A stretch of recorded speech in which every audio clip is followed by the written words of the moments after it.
Warahmatullahi wabarakatuh. Kita ketemu lagi di mata kuliah akuntansi keuangan lanjutan 2. Hari ini kita akan belajar tentang penggabungan usaha pada perusahaan yang sudah mempunyai usaha ya. Jadi ini misalkan PT Semar, ada dua perusahaan, PT Semar dan PT Gareng. PT Semar memiliki investasi saham pada PT Gareng sebanyak 2.000 lembar saham dengan nilai investasinya adalah 3 juta rupiah.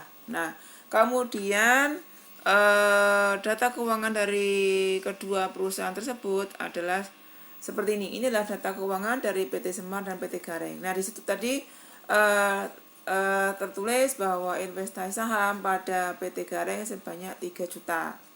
Kemudian inilah neraca dari kedua perusahaan ya, baik PT Semar maupun PT Gareng. Jumlah total aktifanya adalah total aktiva maupun total pasifnya adalah sebesar untuk PT Semar adalah 2 juta, 200 juta, kemudian PT Gareng adalah masing-masing 300 juta.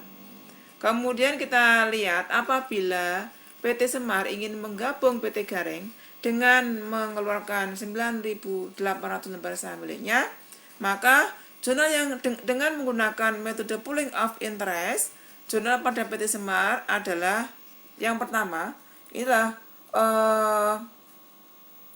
investasi saham pada PT Gareng sebesar 300 juta. Ya, ini tadi kan ada milik aset milik PT Gareng ya, itu sebesar 300 juta. Kemudian pada modal saham, pada agio saham, pada laba yang. Nah, di sini ada investasi pada PT Gareng sebesar 3 juta. Nah, di sebelah debit ada investasi saham pada PT Gareng sebesar 300 juta, sedangkan di sebelah kredit ini ada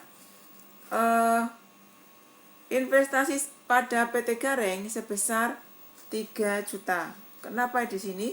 Karena rekening investasi pada PT Gareng itu dikredit, artinya untuk menghapuskan investasi sebelum diadakan penggabungan. Tadi kan di neraca PT Semar ya, tadi ada rekening investasi pada PT Gareng sebesar 3 juta. Nah, ini sekarang karena mau digabung maka dikreditkan, karena itu untuk menghapuskan investasi sebelum diadakan penggabungan. Kemudian setelah penggabungan maka jurnal pemilikan atau penerimaan aktiva dari PT Gareng seperti ini. Jadi aktiva lain pada investasi pada PT Gareng sebesar 300 juta. Jadi sebesar aset dari PT Gareng ya. Kemudian setelah digabung, ini adalah neraca setelah digabung.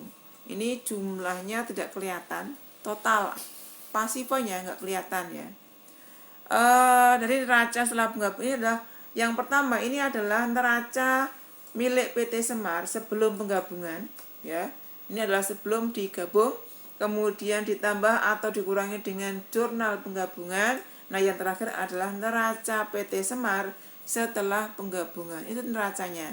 Jadi investasi pada PT Gareng tadi kan di sebelum penggabungan 3 juta, kemudian ada jurnal penggabungan tadi di sebelah kredit 3 juta, maka saldonya menjadi 0.